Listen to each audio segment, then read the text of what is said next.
Hello, everyone, and welcome to the UTC webinar. Today, we're talking about how EMCs stay resilient with simplified infrastructure and management.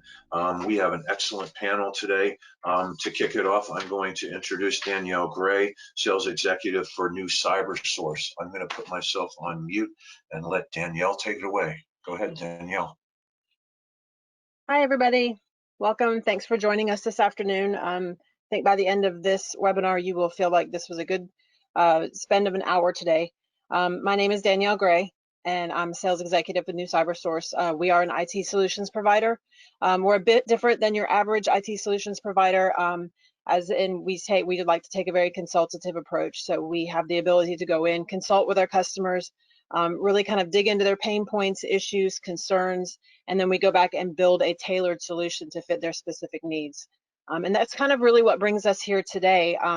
In speaking with multiple cooperatives in our area, I was kind of noticing a common thread, some common requirements that almost every single one of them had.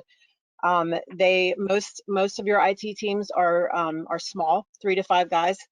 And so you need a solution that is easy to manage, even by one person. I heard high availability and scalability were very important factors. And then I seem to hear over and over again, there was a term, one throat to choke. I'm sure you guys have all used that, you've all said it.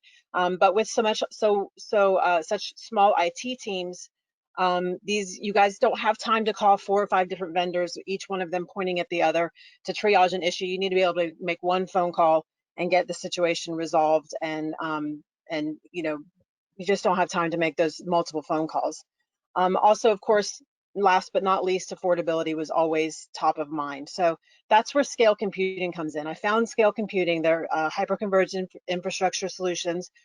They really check all of the boxes. They fit so well with the utility vertical.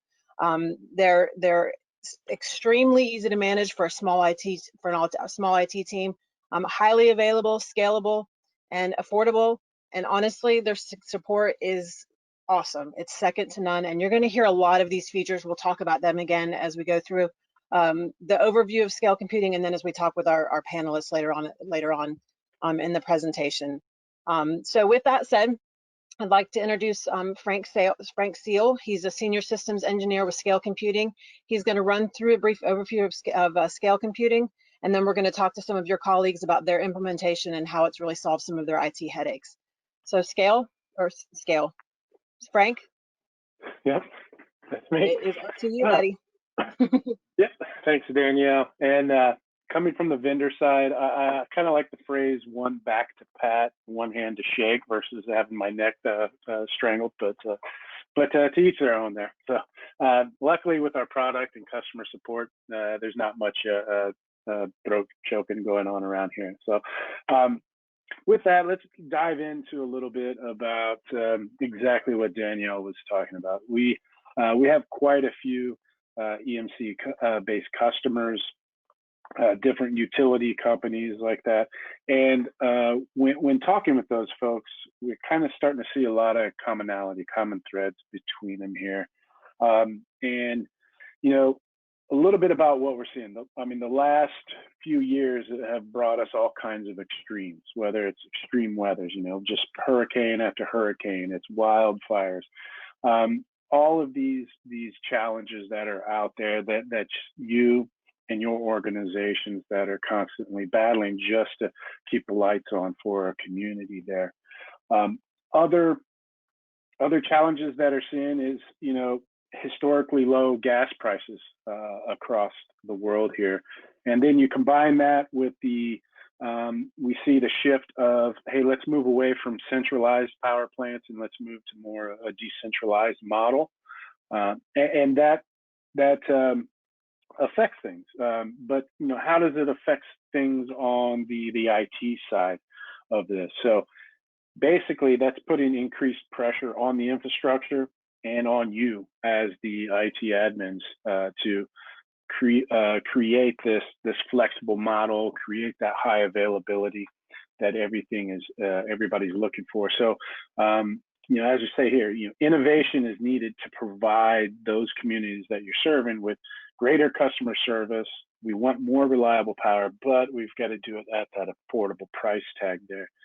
And so these 6 points typically come up over and over again when we have these discussions with folks. Is we're looking to increase our service levels. We want that higher availability, prevent any type of data loss, whether it is ransomware, whether it is just accidental batch deletion, things of that nature there. But also that flexibility to grow and pivot on the dime if we need to. A lot of these monolithic infrastructures that's been in place for a while, those are kind of becoming things of the past here. I want to be able to pivot, whether it's storage types, storage densities. I want to do that quickly.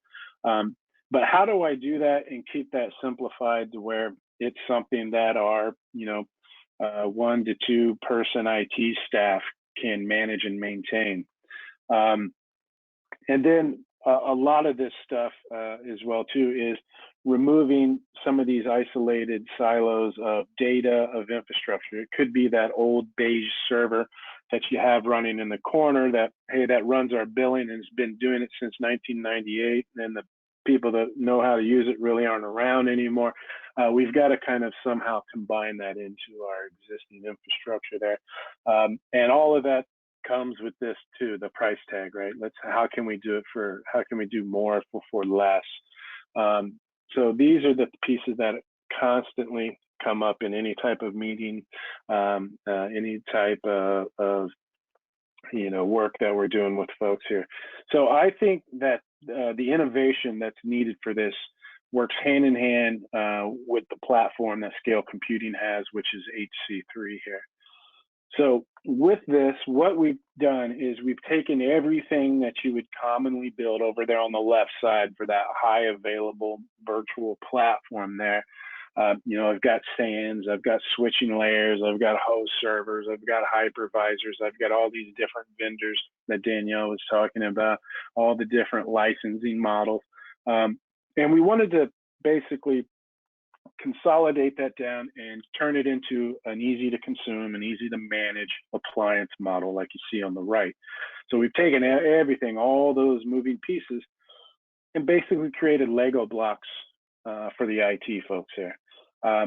Stack on as many as you need to, stack on different sizes. Fortunately, I think they all come the same color, but again, build exactly the way that you want it when you need to. When it comes to the HC3 platform, these are the 4 pillars that are in every single one of our product families. And I'll talk about the families here soon, but that simplicity, this was designed from the ground up to be very easy to manage. Single UI there to manage all that. It's all done through a web browser. I don't need to have specialized tools. So that means I can do it on the go. I can do it from my phone. I can do it from my tablet. Deploy this system. Get it from, hey, an empty server rack to I'm ready to install virtual machines in around an hour or 2. That's how easy it is to deploy this product there. But just because it's easy to deploy doesn't mean that, hey, I'm restricted from a lot of other features like that scalability aspect. I want to be able to grow this in the future. How many times have you bought a, say a vendor storage array, and then by the time you get around to needing more capacity, oh, we don't sell that model anymore. You're gonna have to trade that in and get something completely different there. With us, hey, add that other node on there when you want to. It's a 20-minute job. There's no downtime. You can mix and match. There's backwards compatibility. So you don't have to worry about, hey, I've locked myself in and now I'm no longer future-proof. That's not a fear here with HC3. But also, even though it's easy to get that up and operational, you have that high availability. Survive node failures, survive multiple drive failures in the environment, network failures.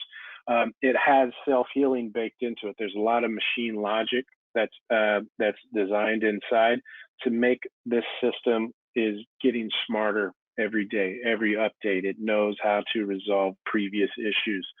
But also, by eliminating all those vendors in play, all those different licensings, all those different maintenance agreements, we've made it very affordable as well there. And the product, like I say, is designed to fit many different needs. One EMC, what they have does not necessarily mean, hey, we can just replicate this out to all, right? Everybody has different needs. So with that, that's why we have different family lines. Whether you start all the way on the left to our what we call our edge platforms, the HE100s, which fit in the palm of your hands there, the tower form factors, up to once you start getting into the 1000s, that's those more traditional servers, those rack mount systems, up into when you get into the high computing needs, the high performance stuff, the HC3000, that's all NVMe drives. Or I want a lot of density, the 5000 series. That's where I can get into those several hundreds of terabytes into petabytes of storage capacity there. Even if you want to integrate into things that are cloud-based, we have a partnership with Google and have created HC3 Cloud Unity. So if I need seamless transitions from on-prem to off-prem, we can offer that as well there. So deployments, they can look like something as simple as a single node that I stick at an office somewhere that runs a print server, maybe some kind of AD server, file server.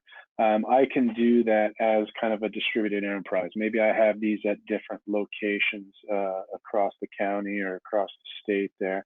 And then I can create basically a spider web of replication between them. Each of these sites can become another site's failover location if needed there. Or I can just have them all replicate back to my main headquarters if I like. Again, different architectural designs depending on what your needs are.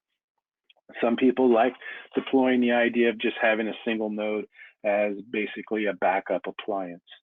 And you can do that without the need of a third-party tool or product. It's all baked into the software that's on the hardware. And guess what? Best of all, there is no licensing cost with that. There is no starter edition, standard edition, enterprise edition, anything to nickel and dime you to get you to buy more of those features. We don't do that. Every single one of those features is embedded right into that hardware, and it's ready to go right out of the box there. More traditional designs that we see are something like this, to where, hey, I've got a 3 or 4 node cluster at my main site. That provides me all that high availability there locally. But within the software, within the hypervisor that's in HC3, I've got it set to do automatic snapshots and send them across to another location. It could be identical gear. It could be cloud. Maybe I just have that single node, or I've got a NAS setting that somewhere where I'm exporting virtual machine data out to. You can use all of this. Again, application consistent snapshots to where they're done at the drop of a hat, no performance impact. And I'll highlight that here in a moment there. But with all of these kind of pieces and features in there, you would think, hey, that the complexity of how often do I got to read a white paper to figure this thing out? That's not the case. The user interface, I brought up a screenshot of it here. Very simple to understand. Probably if you bang around in it for a week or two, you'll have it figured out. It will be basically 3 mouse clicks. You can accomplish any task that you want to do. And we can even ask that with the other EMCs that are on here to see if that truly is their experience there. But it is 3 mouse clicks to whether it's deploy a virtual machine, whether it's to set it up to replicate, any of those advanced features, it becomes second nature and very intuitive to run this infrastructure here.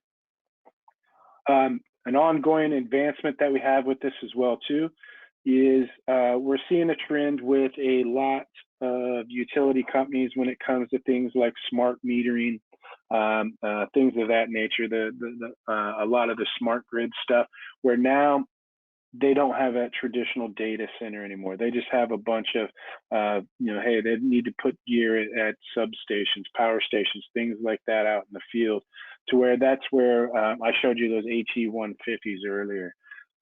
These guys are about the size of an Apple TV. They fit in the palm of your hand.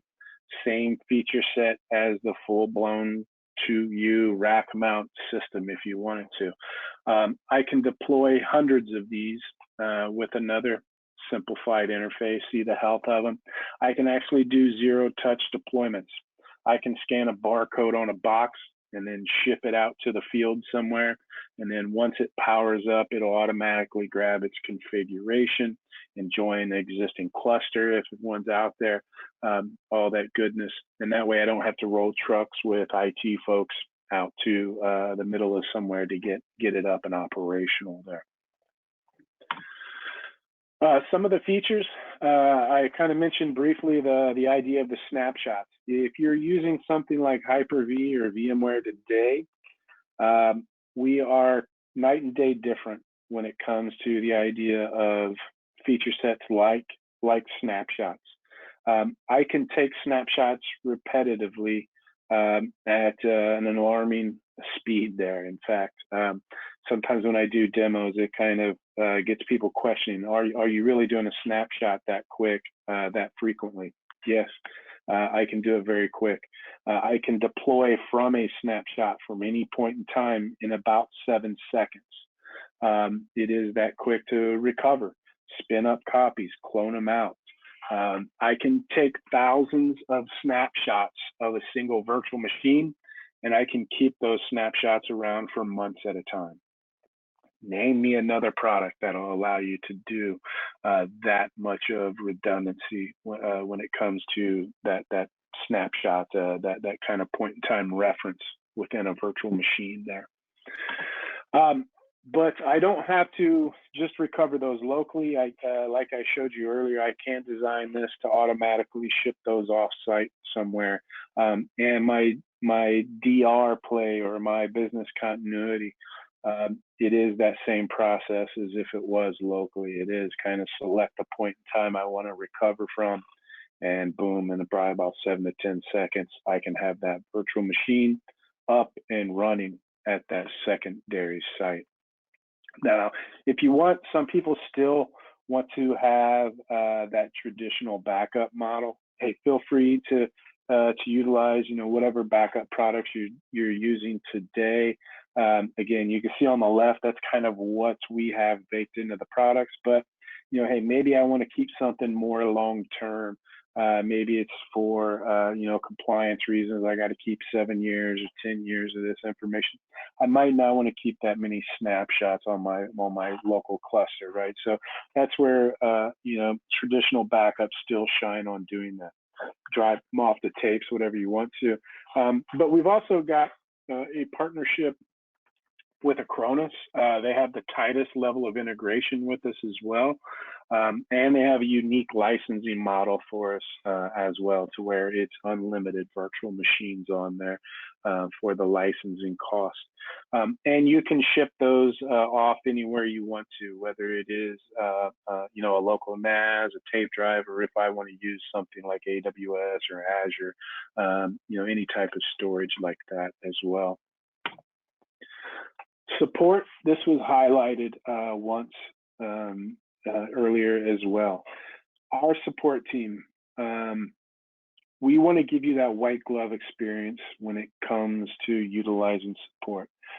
Over the years, support in the IT industry has just kind of gone downhill, right? So our support team is based in our headquarters in Indianapolis, Indiana. We don't outsource it. We don't offshore it, anything like that. In fact, our support team sits right next to our CEO. He's very, very hands-on when it comes to support. The first year support is always included with the price of the product there. Give you that white glove experience from the time you order to the time you're importing virtual machines. They're there for you. We only offer one level of support, and it's 24/7. It's every day of the year, and it's next business day on any replacement hardware. We're not going to tier support because you bought the small guy versus the other guy that bought the chrome-plated Cadillac. That's not the case. And if you want to, I ask you, go ahead, Google our support phone number and give them a call. You'll be on the phone with a tier 2 engineer in 3 minutes or less. Unlike everybody else where you're on some hold music, you're using that voice command thing to navigate through that, and you finally get a hold of somebody who's just reading from a script. We're not like that. We're going to get you right through through those engineers that are going to help you out with any issues that you have there. So kind of hit on these pieces here before we jump over to the other folks, but you know, HC3, it's built for the EMCs out there. We want to simplify that infrastructure for you. We're going to take all of those infrastructure pieces that you typically have in that traditional environment, and we're going to consolidate it into a single scalable solution there for you. I guess that's where we get the name, right? Maintain that business continuity. Whether I want to do a distributed resource architecture where I've got them all over the place, or I'm doing that traditional 3 or 4 node stack at the location and I want to replicate it out to the world, I want to do that. That management, very easy. Like I say, most tasks are 3 clicks to do anything that you want to do. But overall, you'll be surprised at the reduction in cost, whether it's soft cost of just your time, your weekends, things like that, to the physical budget that I'm not needing to get this up and running and to maintain it over the years there. And also, that data integrity, that high availability, those are very key elements to our entire product. Hey, Frank, I think we lost your audio. We are going to move on and talk to Dan Gerard with the Association of Illinois Cooperatives. He is the IT director, and we're going to talk to you, Dan. Give us a little bit of background about your role there and a little bit about your scale implementation, please. Thank you. Sure. So I'm the Chief Technology Officer for this, basically statewide in Illinois, that all electric distribution cooperatives and generation cooperatives belong to. We have about 24 distribution cooperatives and 4 GNTs, and then we have a handful, 5 or 6 telephone cooperatives. My role here is many, right? Just like many of our cooperatives, a lot of people wear a lot of different hats. And even though I have a fancy title, I have many other titles like help desk, printer, copier, fixer guy, all of those fun IT type jobs, in addition to organization and consultation for our membership. We do several large conferences, and so I'm responsible for a lot of that. It's really been a joy. My background, I've been in IT for about 20, 25 years now. 14 of those years was spent in a very large healthcare environment where I was responsible for managing 300 plus virtual machines in a VMware VMware environment. So lots of experience with different technologies, SANs and whatnot. And I'm a little bit different than what you're going to hear from our other panelists today because I am a statewide organization. I don't have a lot of the systems that distribution cooperatives might have with your GIS and your SCADA and all of those different systems. However, I think a lot of people will be able to relate kind of where we were at prior to switching over to scale. We had a very, I would say, simple environment. We had a legacy HP SAN way past its end of life, a hodgepodge of servers from Dells to HPs, and it was just getting to that point where maintenance was a little bit too much to handle. As the Chief Technology Officer here, I really try and spend a lot of my focus on our member cooperatives. So when I look at technology solutions, I'm looking for something that is simple, easy to manage, And, at the time, hyperconverged was definitely a big buzzword, and I kind of like the idea of everything kind of being in one basket, so to speak. And I actually learned about Scale at Tech Advantage. I'm sure a lot of our listeners today are familiar with Tech Advantage. One of my colleagues in Indiana pointed me over to Scale Computing. He just happened to know that I was looking at hyperconverged systems, and I'd never heard of Scale. And so I went over there, and I believe I spoke with Danielle, and immediately, I was intrigued just by the simplicity of the system. So, what were my boxes to tick? Obviously, that simplicity piece, and Scale met that very easily for me. I was looking for something that was easy to manage, even though I was familiar with VMware and Hyper-V as well. I just wanted something that was a little bit more simplistic, and Scale definitely seemed to tick that box. At the time, we did not have any off-site replication, so that was something else I was looking at, incorporating the new infrastructure into our DR strategy so we could have that off-site replication, and then obviously the scalability piece of it. And so, I don't think those are those aren't too far off from what a lot of people are looking at. And one thing I liked about Scale is they tick those boxes for me very well. Not that other competitors didn't, but I think that for me, the big thing with Scale was, and I think Frank alluded to this, they're a smaller company. I like to reach out to someone and get a person on the other end of the phone that's willing to work with me. And although I have not had a lot of experience with Scale support, the experience I have had has been tremendous. It's been very well received. They are definitely, willing to come alongside with you and work with you through your process. I think it very much is that kind of white glove experience that you wouldn't get from, some of the other companies that are out there. So currently we have a 3-node cluster at our main site, at our main data center, and then a single node cluster at our offsite location. And my implementation was probably, in the 20 years of IT, as far as rolling out a major piece of infrastructure, the simplest I've ever experienced.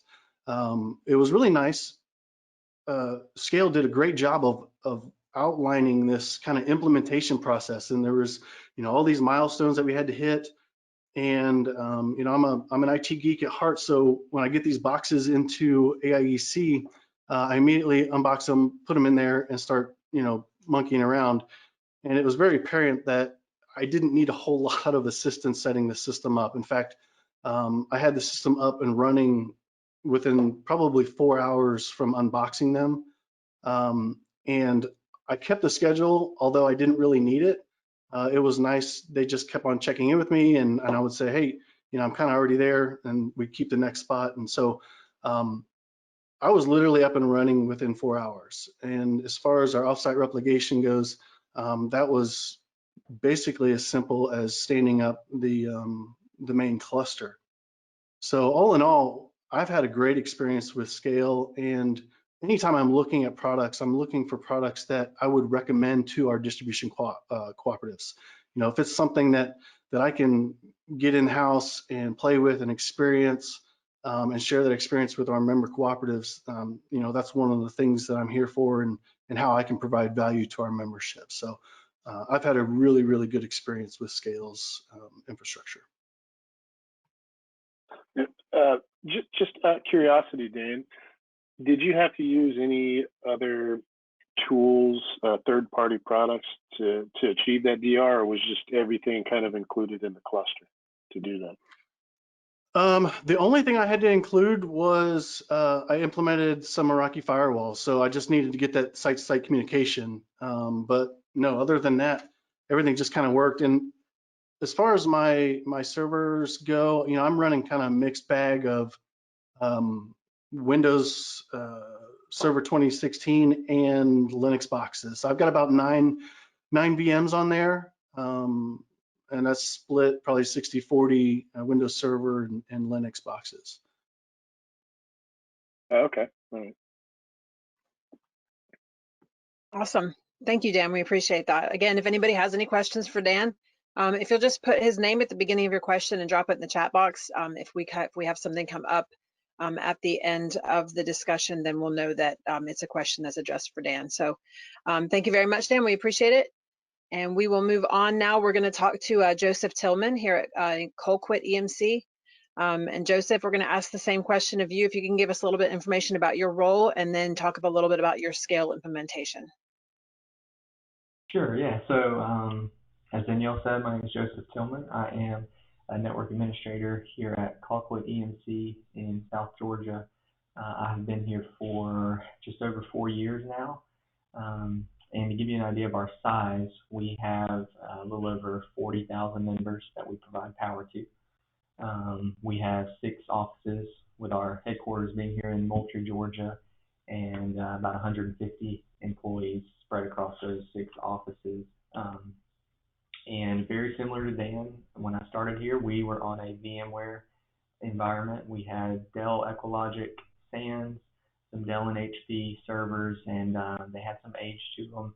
We were getting to the point where the warranties were running out, and we actually had some hardware that was failing on a couple of those host machines, and so we really needed to do something differently, and we were looking for other solutions. We hadn't heard of hyperconverged at all, so we were still planning to move forward with VMware, maybe some different hardware for SANs. But in the fall of 2018, I attended a Georgia EMC technology conference where I was introduced to Scale. They had a presentation and actually did a demonstration of a Scale environment, and to be honest, I was blown away. Thought it was too good to be true. So I stopped by the booth and had a discussion with some of the engineers there, and they emailed some more information, and we set up a demo so that I could show my manager, and it was awesome. We wanted to try it, so we initially purchased a 3-node cluster, which came in, and same experience Dan had. We were able to get it installed without needing to contact support or go through the milestones that we did have scheduled. We were able to unbox it, rack it, have the storage network configured, the LAN network configured, and then just called Scale to verify.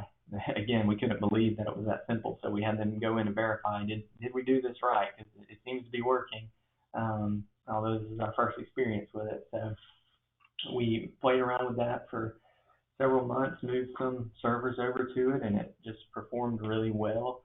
And you saw pictures of the interface. It's very simple to use. That was huge for us. We are a team of 3, so we have a lot of systems to manage. We don't have the time necessarily to go through VMware training and get certifications on that just to figure out how to create a few VMs, or if we bring someone new on, we like to get them onboarded as quickly as possible, and Scale makes that very easy to do. We don't have to deal with LUNs and data stores or VMware licenses, third-party software for backing up. We are able to do snapshots directly on the cluster itself. So we've had it now since beginning of 2019, and we're up to 6 nodes here in our HQ data center. We have about 30 VMs running on it, and that's a mix of Windows and Linux boxes. They make it easy to split up VLANs. We've got servers running on different networks with no problem. We've been able to convert from physical to virtual, from virtual to virtual. And again, as Dan said, we haven't had a lot of experience with Scale support just because we haven't had issues with our HC3 infrastructure. So I've called them a few times with questions about updates and maybe how to do something, but other than that, we've had no hardware failures. We've had everything's been up and running pretty much since the day that we put it in. So we've been extremely pleased with our implementation of it. Hey, Joseph, you mentioned snapshots a little bit earlier there. Have you ever had to recover a VM from a snapshot on HC3 yet? Yes, we have. We've actually done it a couple of times for a couple of different reasons. None of the reasons were ever hardware related. We had some issues at the operating system level, which required a restoration from a snapshot from the night before. I want to say that server had about 5 terabytes of data on it, and we restored it from its snapshot in under probably 10 seconds. It took 3 clicks, like you said, and the server was completely restored as it was the night before, and we were able to go up and run, get up and running without sweating. So it was pretty awesome. So if you had to do something like that on your previous HP stuff, how long do you think it would have took you to get the VM to that situation there? Yeah, so our backup situation was a little differently with VMware. With VMware, we were recommended third-party tools to do snapshots. VMware actually recommended us against storing, VMs on the same VMware environment. So we didn't do snapshots. We had to use, we had Unitrans backups. We were doing file level backups. So we would have had to rebuild a machine, and then we could restore from the file level backup. But being able to just do the snapshot of the entire server, in under 10 seconds was pretty incredible.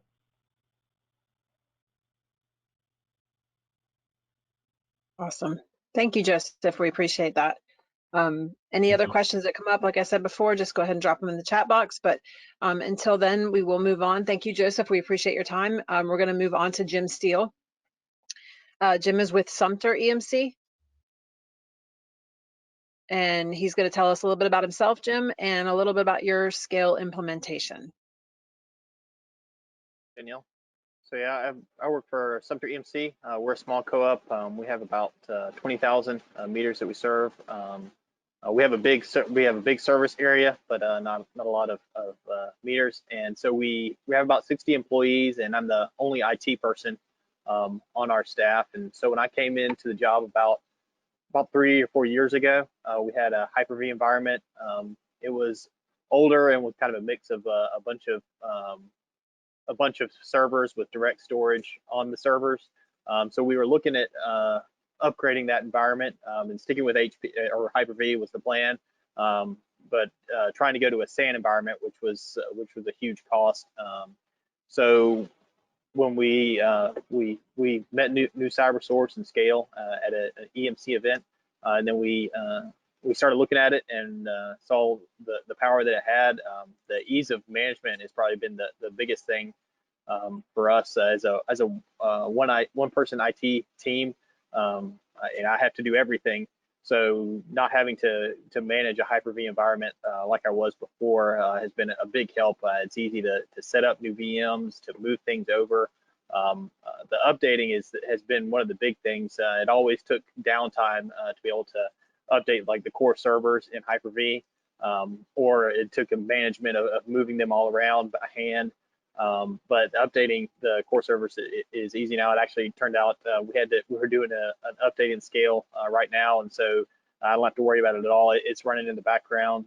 It's moving all of the servers around on the different nodes, and I'm zero downtime with our update with Scale. So it's just been very easy for us to be able to manage this environment as opposed to before, where it took probably 50% of my time was managing just the servers, and now where I can spend much less of that time in management of servers. Nice. Now, how has your experience been with dealing with, hey, you only have to deal with Scale computing versus, hey, I've got HP, I've got VMware, I've got Vendor X. I know some people we talk to, they almost seem afraid of the aspect of having just one vendor, but how's your experience been when you compare those two? No, I love having just one person to call, and as as you said, Frank, with the support, it's great to call. You immediately get someone, and 9 times out of 10, I've had to call Scale a couple of times, and it's mostly just been it would pop up that it needs some support. I call in the support, and after 5 minutes, they're off the phone with me working on the problem, and I'm on to something else because they're doing all the stuff in the background. fixing things. Whereas I don't have to do that anymore. I don't have to be the person to try to call this vendor, call that vendor, try to figure out the problem. That they're there for me, really white glove service, not just starting out, but ongoing with the support of it. Nice. And you kind of brought up a point there, which I didn't think of too, was I guess with scale support, right? You don't necessarily just have to sit on a WebEx or a phone call with them. There's a unique feature in scale, right, or in HC3, right, for support. Could you talk about that a little bit? Yeah, so the support is, so I get on the phone with them. I can go to the control panel. There's a support tab where I can, they give me a code. I put the code in, and that gives them access to be able to go right into the servers and start fixing the problem. And that it's a nice feature too, that it's not something that you leave on all the time. That you just go, when you need support, you go in, you put the code in, and then they're in. When you're done, then you take the code out, and then they don't have access to your servers anymore. So it's really a nice way to be able to have them to be able to help manage your stuff, especially for small IT teams.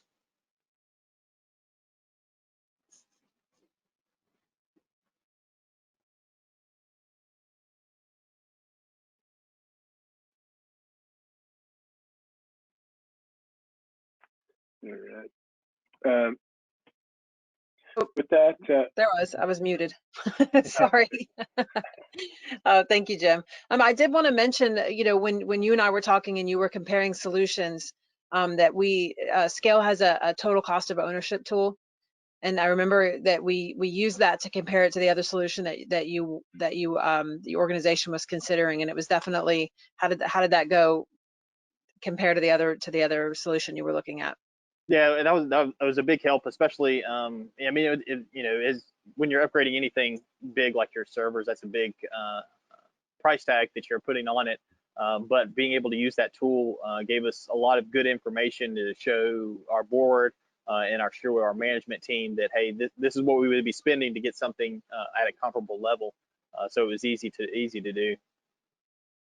Awesome. Yeah. So that's been a really good feature, to be able to take something that, that a couple of different solutions that you're comparing and get the cost for you over time. And it's just been really affordable. We've seen it be a really affordable solution. So thank you again, Jim and Dan and Jeff. Jeffrey, we appreciate all of your time.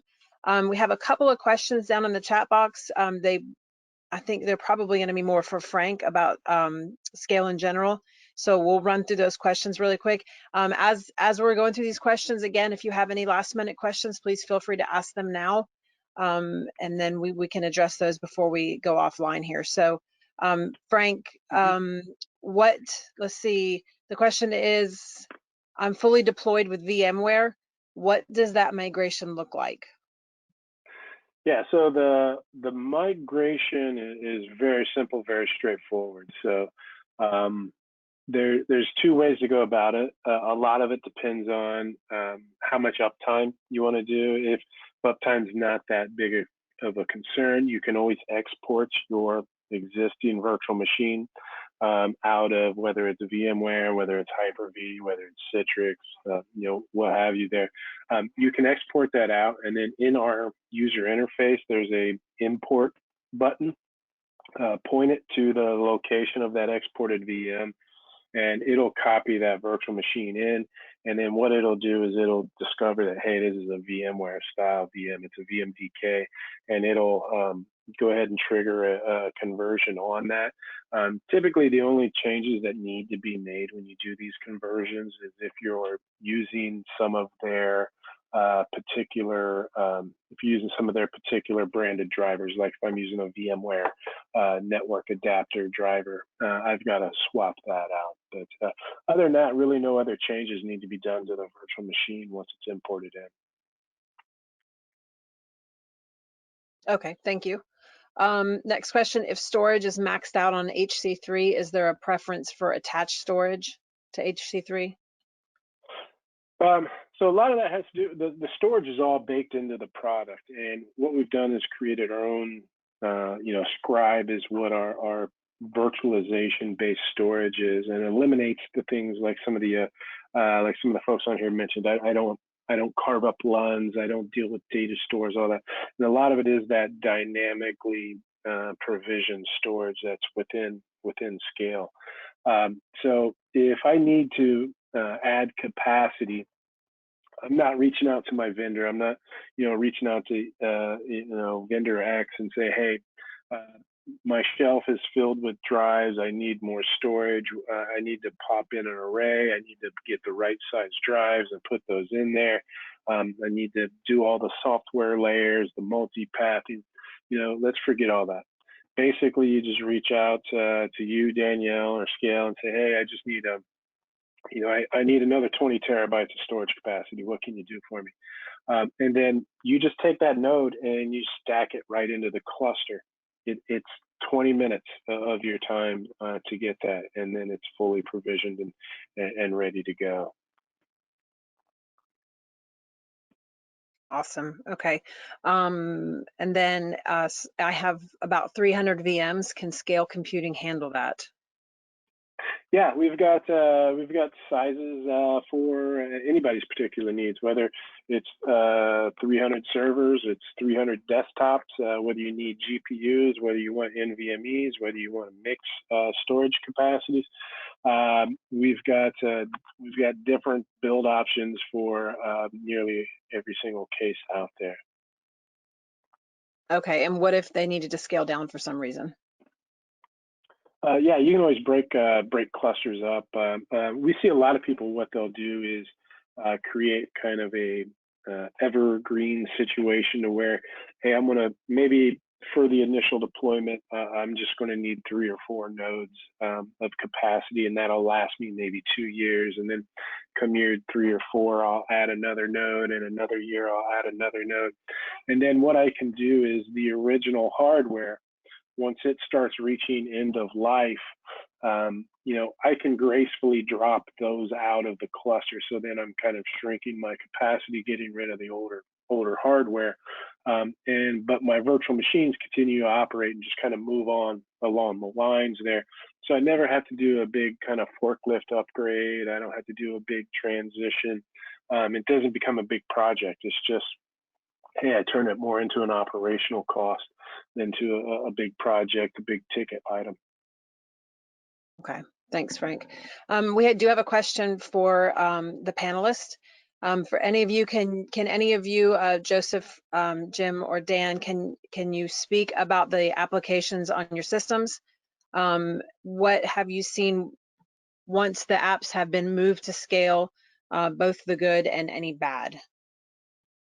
Yeah, so this is Joseph. I can definitely speak to that. So we moved, we've got GIS on Scale. We have our outage management system on Scale. Our Landis & Gear AMI system is on there.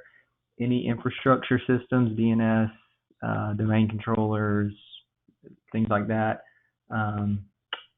We've got our CIS software moved to it. So basically everything, we're pretty much 100% Scale now. And I can tell you that performance has been increased since moving because we can so quickly dynamically allocate memory, disk space, CPU. All of that can be changed on the fly. Add new drives. The amount of time it takes to reboot a VM is just a couple of seconds. And so for like higher priority stuff, so with our outage management system, it required some pretty fast drives. We were able to get I think it was the HC5000 with the NVMe for faster storage space, but we haven't seen any negative performance since moving our applications to Scale. Thank you, Joseph. Jim or Dan, did you have anything to add? Yeah, I had the same thing as Joseph. We're all of our infrastructure is now on Scale, and we haven't had any performance issues. If anything, things run faster in the Scale environment than they did in our Hyper-V environment. So, like you said, we've got our GIS, we got our CIS. We have everything running over there, and it had no issues at all. Thank you. And I would just echo the same. We we probably don't run any applications that would resonate too well with, distribution cooperatives, but, we're running our financial application server, a couple domain controllers, file server, and, your typical antivirus and all of that. And I have not had any configuration issues or anything like that. So, and we are 100% implemented in scale as well. Excellent. Thanks, guys. Appreciate that. There's another question, Frank. This one's for you. Can you downsize the size of the virtual disk after the fact? We have a current disk that was created much too large, and VMware won't let me shrink that because it was thick provisioned. Yeah, there is some ways that a lot of it with our cloning capabilities, you can do drive resizes, but a lot of it has to do with the OS. If it's a Windows OS and it's kind of marked that drive, and then especially if it has any kind of page file on it, then it's gonna complain about that. But yeah, there are some ways to do kind of smaller capacity drives based off of our unique kind of snap and clone process that we have that could probably resolve those issues. Okay, great. Thank you, Frank. I think that's all the questions that we have. If anybody has any questions after the call, or if anybody would like to set up a demo and talk about how Scale might work in your specific infrastructure, please feel free to reach out to me. My email address is on the screen. If you have a pen and you want to write down my phone number, it's 470-301-0878. We certainly appreciate everybody's time today.